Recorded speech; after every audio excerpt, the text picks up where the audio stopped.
That's one thing I like to do with with Agile is reflect not on theory, but on practicality. Like how am I actually dealing with the situations in my organization on a day-to-day basis?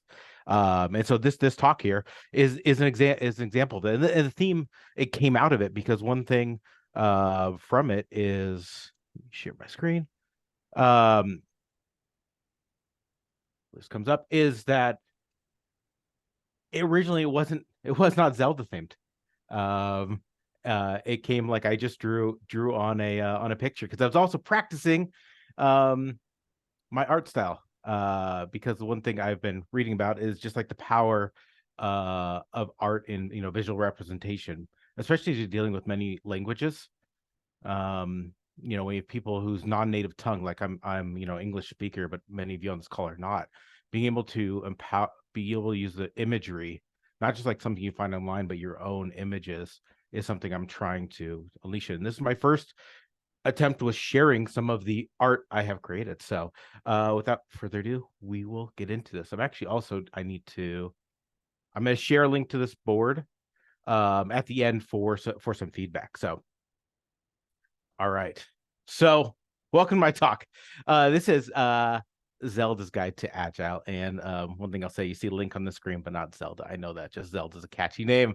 So, it is dangerous to go out there into the Agile world or into the business world. It's so the old man in the cave offers us the Agile Manifesto. Yeah, so this is Zelda's Guide to Agile, which is I see as a Triforce of flow metrics, EBM, and Monte Carlo simulations.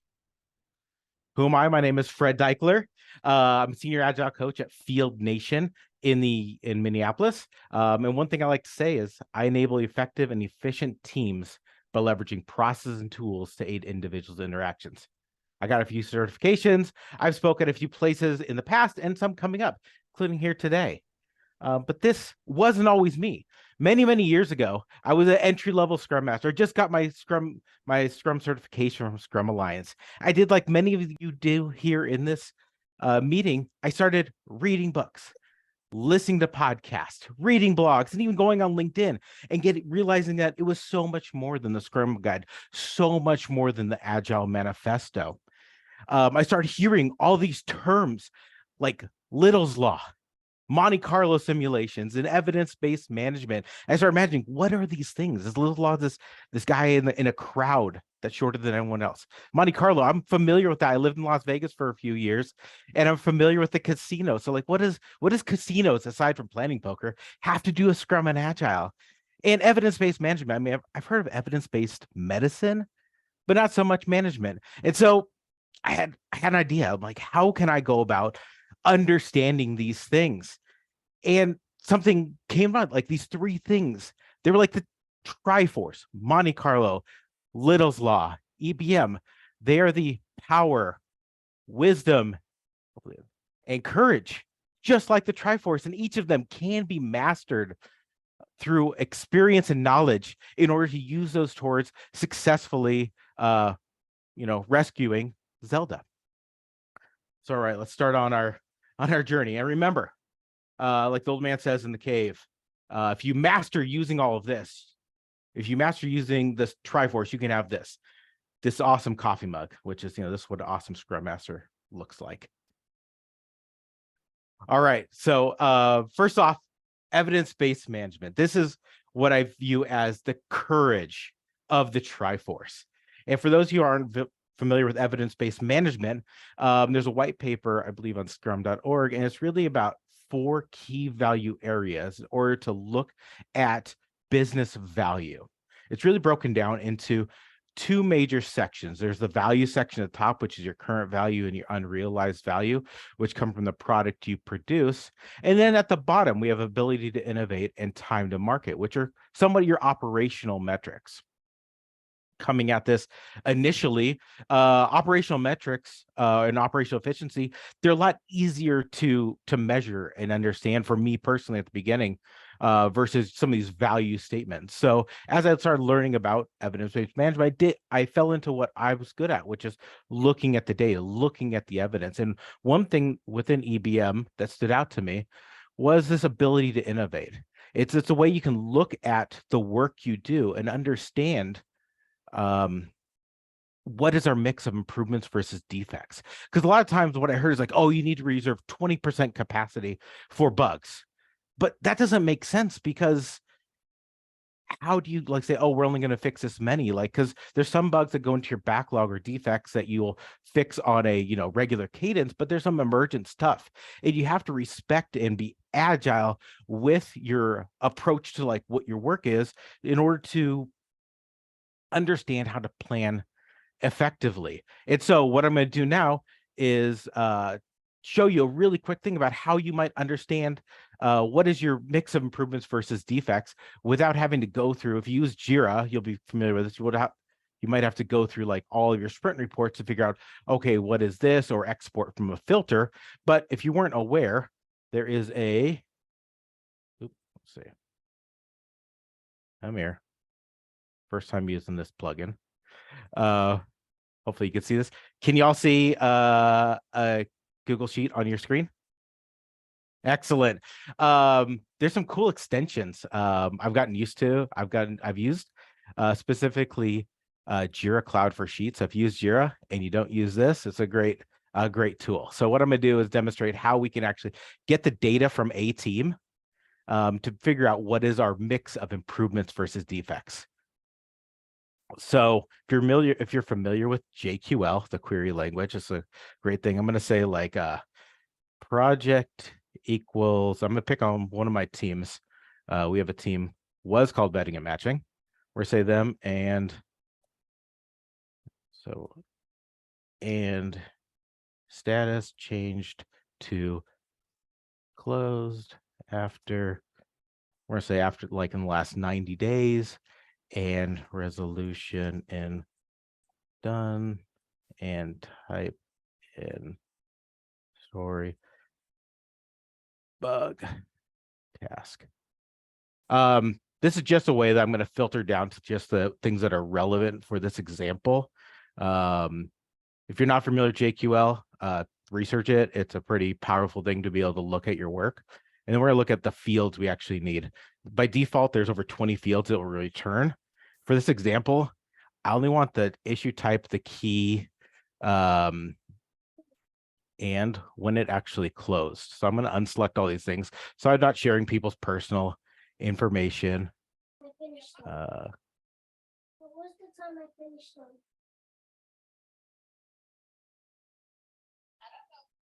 Where is it? Resolved date. And if I make a mistake, we can go back, fix it. So yeah, so now we're going to go ahead and import this data into my Hyrule Google Sheet.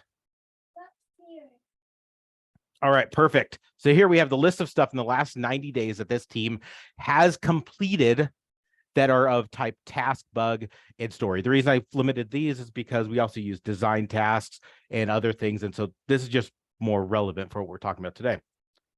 So now I'm going to show you actually a little bit of Google query language if you're not familiar with it. So our sprints here, we run 2-week sprints, and the sprint started yesterday, which means it ended 2 days ago on the 18th of July. And these are Western dates. So I'm going to say equals this minus 14. And these are, I'm going to set these as my sprint boundaries. We'll go down there. We're going to say story, task, bug. And I'm going to do a little bit of query if you're not familiar with. So it's like equals query, sheet 1. And then if you're familiar with database language, it's very similar. We'll say select count B, where, remember our second field, let's see, we'll say where issue type A equals 10%.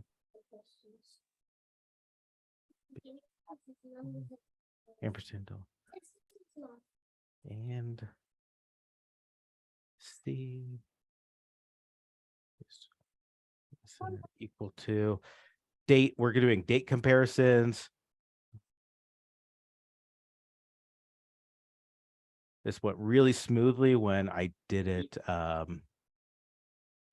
earlier. hopefully remember all the syntax. And if anyone has ever done this stuff, it's one of the things, if you pick up, you can actually start to analyze your data really nicely.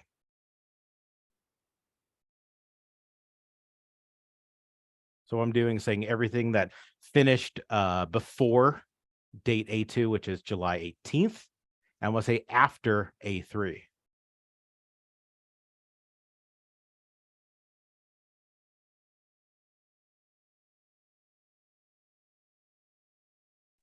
Maybe just a quick question, Fred, if I may. Of course.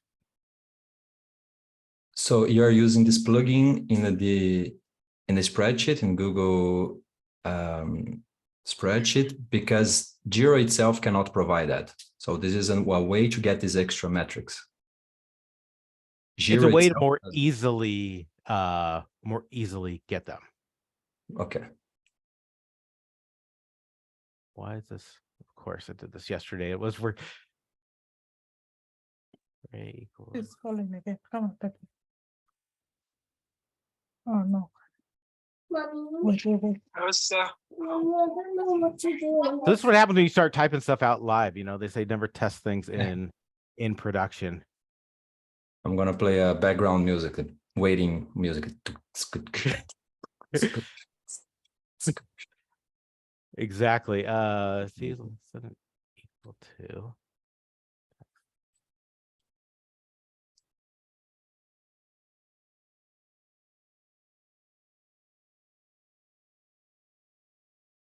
Oh, that's what it is. I forgot this. There we go. I forgot a semicolon. So we only go back 90 days. So go ahead, we'll copy these over. I'm gonna delete this. So we can see here quickly in that last sprint, this team completed 3 stories, 4 tasks, and 4 bugs. So now we want to look at like what the overall mix is. So we're gonna mark down improvements, defects. Now this will be very important as we go into the next section of Triforce. B2 plus C2. Go ahead and delete this last line. Like that.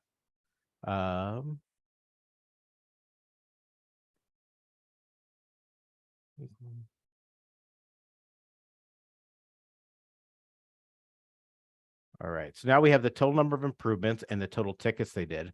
So we're going to say this is their improvement or their ability to innovate, which is how much percentage of their time. And this is based on the number of tickets. This is not based on story points, because that's important, because like anyone who's worked for the stuff for a long time realizes story points don't always matter.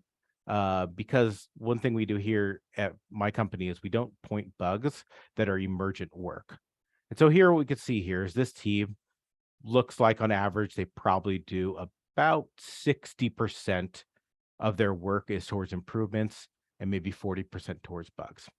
So this is one way that you can take a look at what your ability to innovate is. All right. Thank you all for sticking through that one. But now that you've done that, you've now earned the Triforce of Courage for EBM. As we continue on our journey, let's go to the next core of the Triforce, Monte Carlo simulations. I promise in this one, we will not be doing an Excel sheet, but Monte Carlo simulations, they're more than just this, than a casino. It's actually a model used to predict the probabilistic outcomes based on past performance.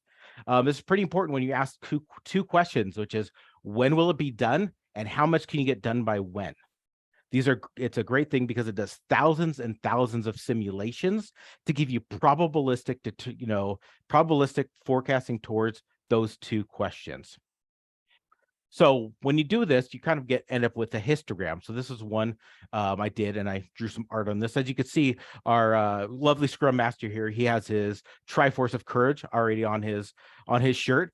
We look at this, and what we have here is this distribution on a histogram of when we can probably get stuff done, or how many we can get done within a 2-week period. So here for this team, based on the sample data, they're pretty conservative, 95% confidence. That's very conservative that they'll get at least 4 things done. the one you kind of want to operate on is probably in the 70 to 70% is pretty good probability. And so this says from this, I can tell this team confidently, probabilistically, that they'll complete 7 work items. I don't care what kind, but 7 work items in the next iteration, which is really what this is about, is how many work items can we probabilistically do. This gets away from the idea of story points, because one thing with story points that people love is like, hey, therefore forecasting, I use them all the time for forecasting. But one of the challenges as we look at them is that the points, they're kind of made up. They mean something, but they really don't mean what we equate them to mean in our head. And what I mean by that is story points are just like buckets. And the way to rationalize this is if you look at it and ask yourself, is 5 1-point stories, are they equal to a 5-point story? Everyone will probably say no, because that's true. That's like not how they are. They're just buckets of information. And so actually, if you switch over and use the idea of just story count or item count, you'll actually be able to come up with probably something that you can be more likely to hit. And so with this one, there's a cool website I found, Several Wise Games, which you can actually take and put your data into it and get out what your probabilistic forecast is. And so here, what we do is we just say, we're going to say story count, not velocity. We're not using sprints, or we're not using PI. So it's only one we put here. We're going to manually input our data. And we're going to actually go from, we'll say 6 sprints. So that's going to ask us how many stories, but I'm going to say how many work items we did. Based on what we saw here, we're going to say 14, 11, 10, 5, 18, and 6. Just made them up. I did have the other ones with there, but this will work just the same. And so based on this 6 sprints worth of data, and based on your historical context, it'll give you an idea of how much you can get done in next sprint by hitting the get results. And so here we can see this beautiful thing. It says realistically and probabilistically, based on past performance, we could probably get 11 stories or work units done in the next sprint. If you want to be more conservative, you say 6. For this team, we might jump in the middle and say, they're probably going to get 8 things done. And this is a really cool way to take your past performance and probabilistically figure out what you might do in the future, assuming things remain consistent. All right, so that was a lot about that was Monte Carlo forecasting, and now you have your Triforce of power Monte Carlo simulations. Coming up to the third section of the Triforce, we have Little's law. Remember, it's not just this guy here. Little was actually, I believe, a scientist early part of the century, and he had this idea around queuing theory. And really what it is, it's this idea of like we can measure, it's this equation, but we can measure our cycle time, throughput, and our work in progress. And it's an equation to figure out how much, what you should do. A lot of times people use this in Kanban to implement WIP limits, with WIP limits being work in progress. The idea is if we limit the amount of work in progress, we can get things done faster, assuming that we have a constant arrival of work. And the reason that we can get things done faster, we want to, is because we can learn faster. Some people might say we can learn that we're wrong faster, or we can just, learn faster in general. So visualize what we have here. We could say, hey, this is our cycle time on the left side, which is our start to finish, and not necessarily when we bring something into a sprint, but when it actually moves to in progress. We put that, we say that's equal to our work in progress, this basket of oranges on top, divided by the amount of things we get done per day. And the question is, if we limit our WIP, can we deliver faster? Assuming we hold to Little Law's assumptions, which is a steady state, meaning your team has the same number of people doing the same kind of work. We have a constant arrival of work, and we're not. I have a note here. Everything that starts actually ends up getting done. We could say yes, we can limit our WIP to deliver faster. And so what that looks like here is, let's say our cycle time, which is, like I said, is our work in progress over our throughput. Thank you, Artur. Stop, starting, start, finishing. Had that up there. I spoiled that one, my bad. No, that's okay. No, it's a great thing. It reinforces the fact that, I didn't make this up. Now, we're going to say throughput 0.57 for this example. So what this means is every day the team finishes 0.57 items. That does count weekends. And the reason this is important is for this math.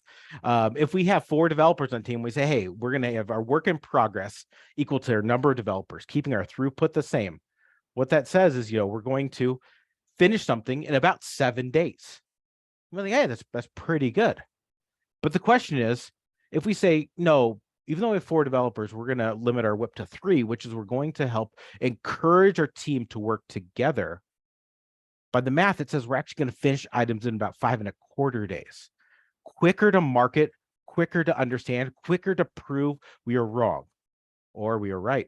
If you even go in lower to 2, it says 3.5 days. Imagine your team working closely together to get things done and learn quicker to make sure you're not wasting any effort. Now, sometimes you get a story, you get something from a leader said, no, we need to work more. We need to do all more stuff. We need to start more things.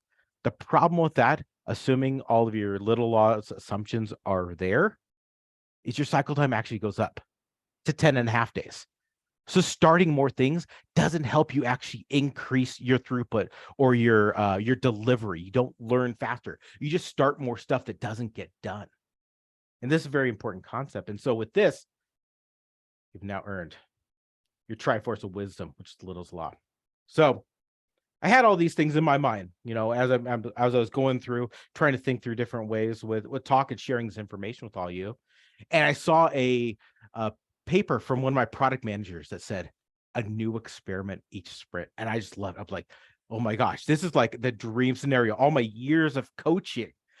And they're like, we're going to do small increments. We're going to learn quickly. It's going to be amazing. And then I saw a Gantt chart. And I was like, whoa, this is pretty wild. My eyes blew up. How are you determining these kind of things with this chart that reminds me of product managers? And so I got to thinking, I'm like, how can I, now that I have the Triforce, help this product manager and this team deliver a new experiment each sprint, not hold them to the Gantt chart they created, but get to their outcome they want to, which is a new experiment each sprint. So I had a choice. I could take any road I wanted. I had all this information I had learned from many, many people all over the years in the Agile community. And so we started on a quest. And you all are familiar with this graphic. This is my drawing of the standard Scrum cycle. And I thought about, it's like, how can I take this knowledge that I have and put it into something that's workable and tangible for a team? And for me, it starts with sprint planning. So with here, we want to take a look at our mix of work in order to understand how we can right size an experiment for success. So we take our mix of our bugs and stories or improvements versus defects. We combine that with our probabilistic forecast. And from this, we can come up with, and I did this for teams. I said, hey, product manager, based on this actual data, if you right size your experiment to about 7 stories, you have a really good chance of delivering it and learning. All right, so that's your sprint planning. We want to set up that right size experiment. But then we need to check in on it regularly. And so we use our daily Scrum. And that we talk about our aging work in progress. Remember how we had that when we had too much work in progress, it slowed down our cycle time. And so with this, the idea is we need to look at stuff as potentially getting longer than what we expect our cycle time to be. We need to visualize this so the team can focus on finishing more items. And that's something that can happen to daily Scrum. Along with that, risk. Is our sprint goal at risk? We do sprint goals here at my company. It's a question I like to ask them every day. It's like, is your sprint goal at risk? And if it is, how do we de-risk it? This is the quest. And if we do this, what we're going to come up with is a happy and excited Scrum Master and also product owner doing many experiments. So you ask yourself, how might this look? Well, we take that probabilistic forecast we had, like I just mentioned, and we take that mix. This is a little more robust than I did yesterday. And from this, we right size the experiment. And as I'm saying this out loud, I'm realizing that I just repeated everything I said on the last slide, but that's for drama.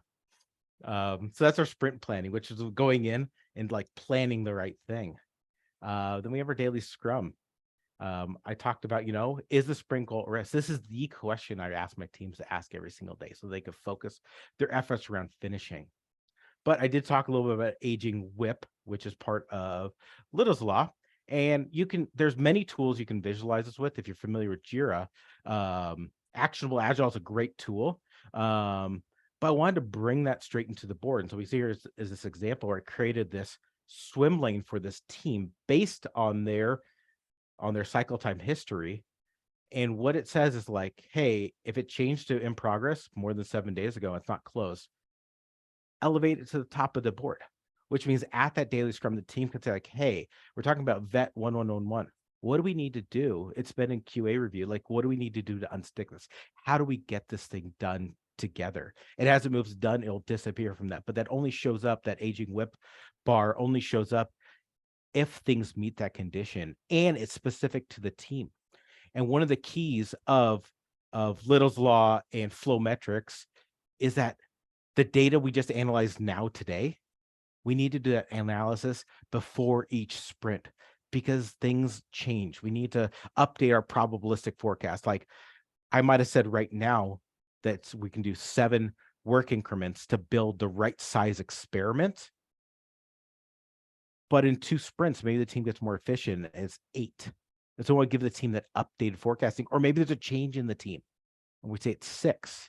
We still want to run an experiment each sprint. So that's why it's very important with all this, with Little's Law and with flow metrics, is to update your projections or your data regularly. Have you done this all? You've reached the ending. You're the hero of Hyrule. Finally, peace returns and ends the story. And you get this awesome coffee mug. But as you know, with all things Scrum, a new sprint starts tomorrow. The next quest is underway. Thank you. That's it. That was about 30 minutes, seemed like. And yeah. So now I'd like to open the floor for questions about this. Additionally, I'm going to stop the share. I'm going to share with you this Miro board. And I have actually, let me go back and present. I have a feedback I would like on this presentation. So now I open up the floor to y'all. I will get a link and I'll put it into the chat.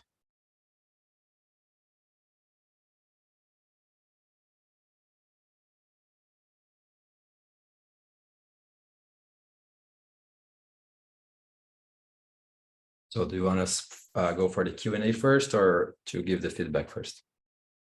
Let's do Q&A first. Like if anybody has any questions on the concepts or things I presented, I would love some questions, comments, and feedback. Edward. Yeah, hey, thank you, Fred, for the nice presentation.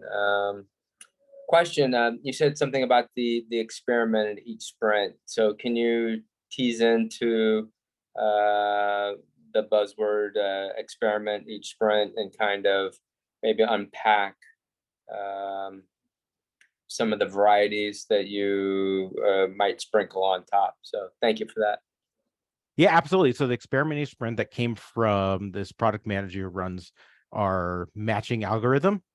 And so they're trying to find out ways specifically, like how can they improve the experience of that matching algorithm to make relationships stronger.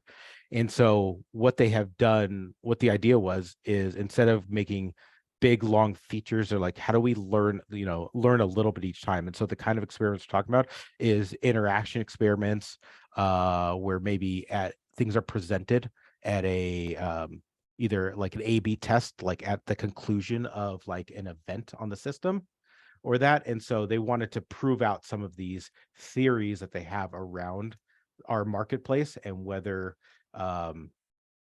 interruptions or intercepts would have an impact. Is that what so you're kind of doing some innovation then, it sounds like, right? Yeah, we want to be sure we platform grows, and as our company grows, we want to be sure we're servicing the new customers and being sure we're focusing, like historically, like many corporations, you know, like someone has an idea that came from somewhere and you spend weeks or months working on it, and who knows whether the heck it's used. Over the past 3 years, I have coached this organization towards smaller delivery with data analytics to prove that we're on the right path, because everything is a hypothesis until it gets in front of a customer. And so the smaller we can make that, the better. And so like I was very excited, like saw those heart eyes with me when I saw that phrase. I'm like, they're listening. Thank you. Yeah.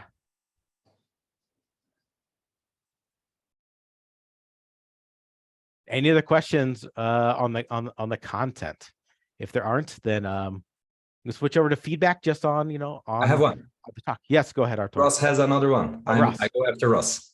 Okay. Firstly, thank you. That was really good. I really enjoyed the presentation. I was just wondering, have you got any sort of your own real life experience where this perhaps hasn't worked as well, like when trying to implement it, or where you found that there were maybe certain limitations, just as a bit of experience sharing where maybe it hasn't? Yeah, good question. Sorry, Ross, that I spoke right over you. The short answer is no, because this is happening right now. The closest I have is with sprint goals. It's something we rolled out, and like I revamped and rolled out for our organization in Q2, and I did it using Martin Delmean's focus framework, which stands for fun, outcome oriented, collaboratively created, ultimately important, and singular. I did that training with our product managers and our team leads, and then I followed it up every sprint with giving them coaching on whether their sprint goals were meeting that framework and why it was important.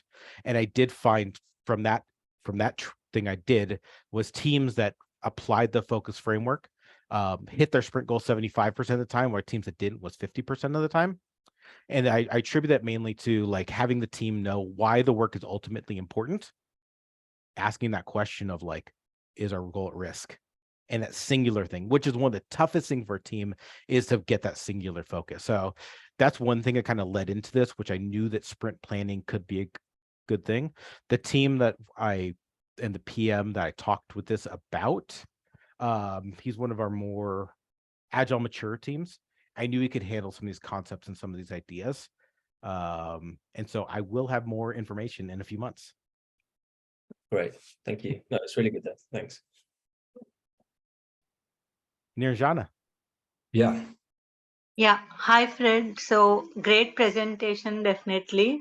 One question, maybe a little off tangent, but do you have any backlog grooming or backlog refinement sessions in your team, and how do they generally happen? Like, Yeah, absolutely. So teams they're recommended, like, so we're a distributed team. We only have 2 to 3 hours of overlap every day. And so the teams actually sprinkle in backlog refinement as part of their daily meetings, which they actually run a 40-minute daily meeting at my organization instead of a 15, because they need that time together to talk, because they don't get it because they're around the globe. And so they sprinkle in 1 to 2 refinements per session. And they also do have one hour refinement activity per 2, like every sprint cycle. One thing we also do here at Field Nation is we use Jira automation to actually automatically clean up the backlog. And y'all work with teams, know backlogs grow to be graveyards of ideas. And a couple of years ago worked with the product team, and we said, like, how long should something be allowed to be alive before we just close it out? Not delete it, but close it.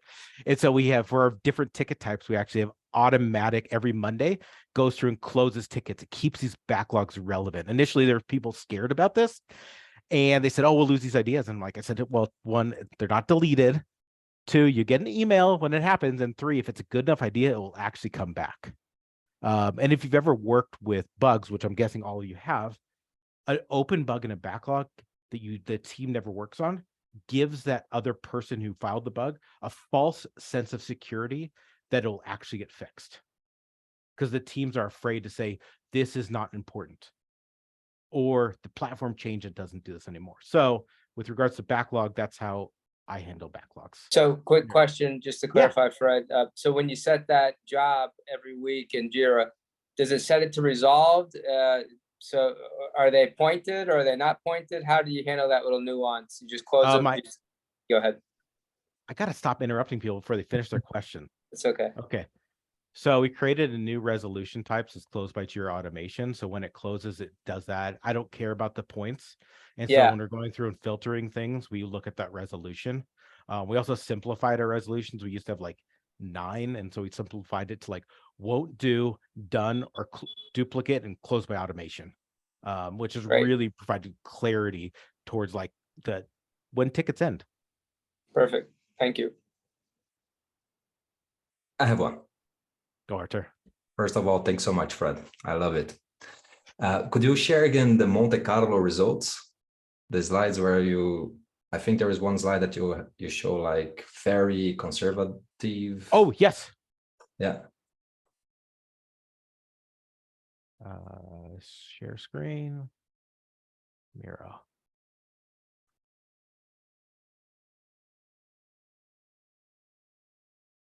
This one? Yeah, this one, that works.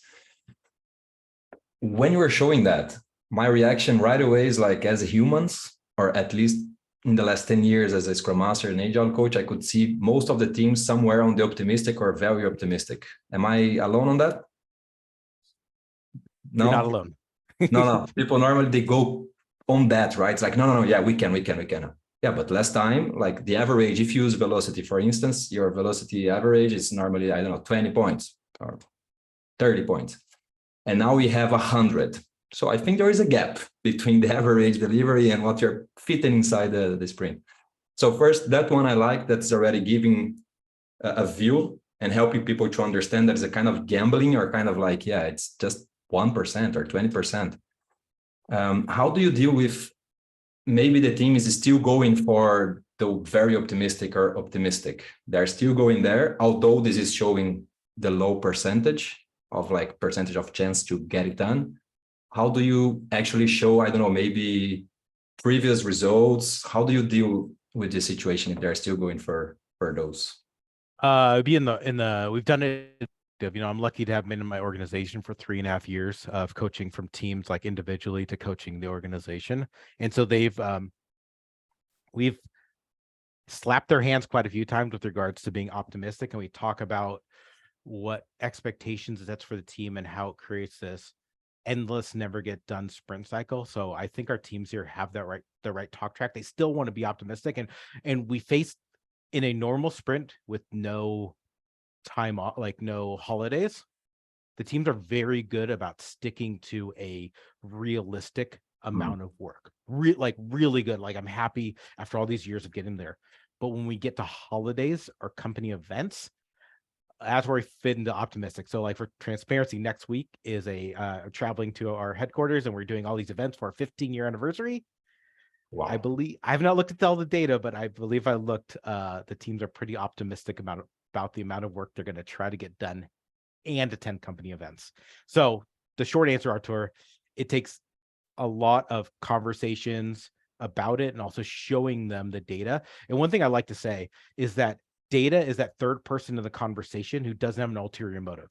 You bring data to a retrospective, no one can argue with it because it is what actually happened. Then we ask like, hey, are you okay with this? And so that's how I have talked about it over the years, Artur. Nice. And I think Martin Dalmain, I think he's about to publish his book, but it's about driving value with sprint goals, humble plans, and exceptional results.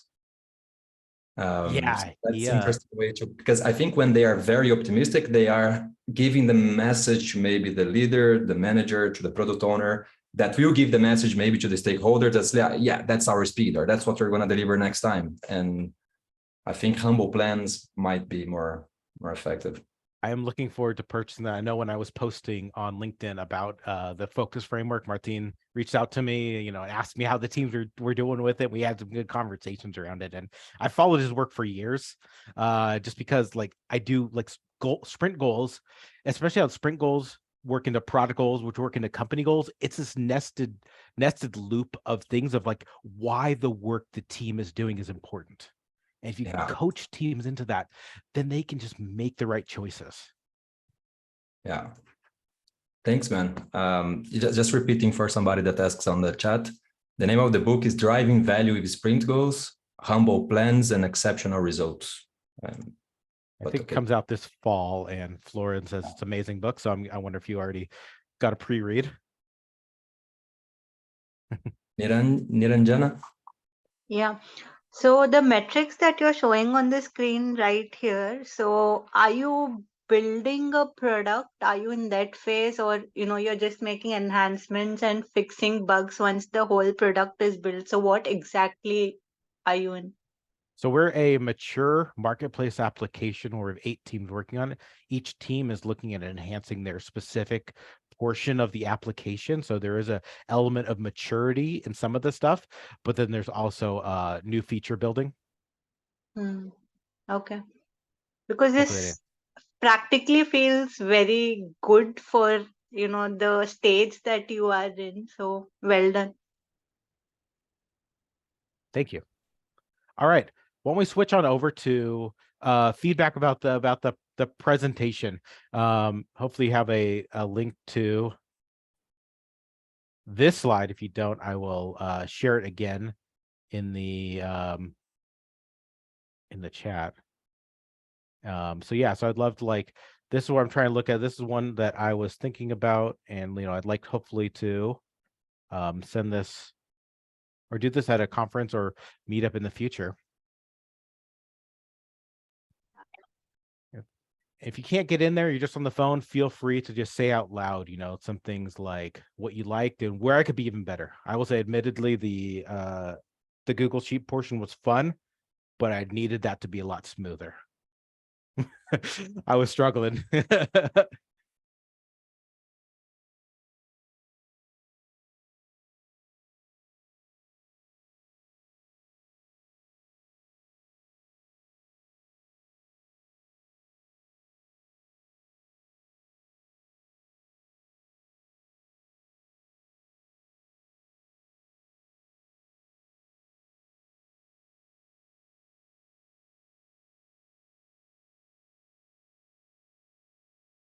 Intro about Zelda, yeah, definitely something like Dejan.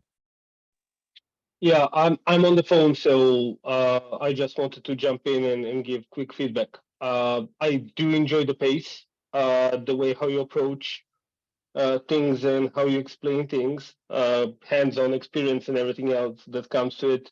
And at the end, it's not important how it looks; it's important does it work. So thank you. Thank you, Dejan. Yeah, actually, after I did my talk on Jira automation in Helsinki, I had some feedback from some friends, and one of it was actually like they wish that I had actually written an automation with the crowd. And so that's why I tried to bring that into the presentation, is that live interactive portion, not necessarily interactive for you, the audience, getting into it, but to see how it's done. But something I was experimenting with. Makes sense. So you know now for the next session. Yes, absolutely. Yeah, prepare the queries before the presentation. You're right. I wrote that out really quickly yesterday, and that's where I have the lot better screenshot in one of the other slides, because I did that yesterday. So I would have that, because I was like, how do I copy this table in there? I'm like, no, I'm just gonna do this ahead of time. It's gonna be fine. I've typed out this query 100 times.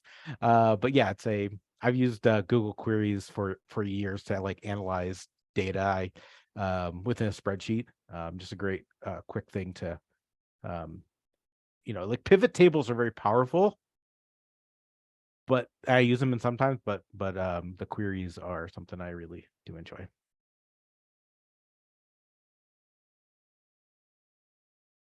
And what about the other one? Are you gonna use it? The other feedback one that is on the left. Just to know. Maybe you don't want to go for that. It's okay.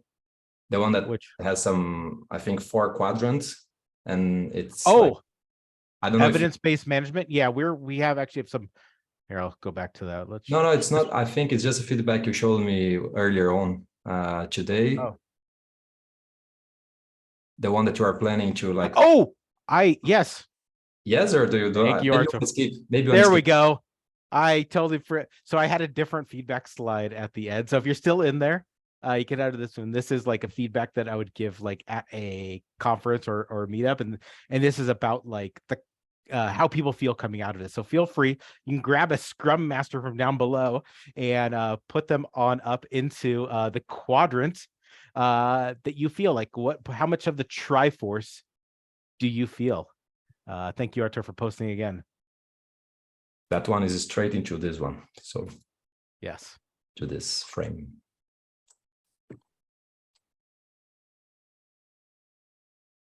Thank you for the reminder, Artur. No problem. And while people are getting in there, if they want to, I want to give up, I want to say thank you to Artur for creating this meetup. It is a beautiful thing that we can do to try out talks, get some feedback, try out new ideas. I'm new to the scene, but I love, when I came into Agile after a couple of years, like I just fell in love, and this is who I am. This is what I think about. This is the people I interact with, and I want to share these ideas. I want to learn things, and so I love this opportunity to put out like these things that are in my head into such a beautiful crowd like this, in order to get feedback on how I share knowledge. And anyone here in the crowd, if you got an idea, I would strongly encourage you reach out to Artur to put something out there. Know you're going to be in a beautiful place with all these people who are going to learn and give you valuable feedback on your craft. Thank you so much, Fred. Thank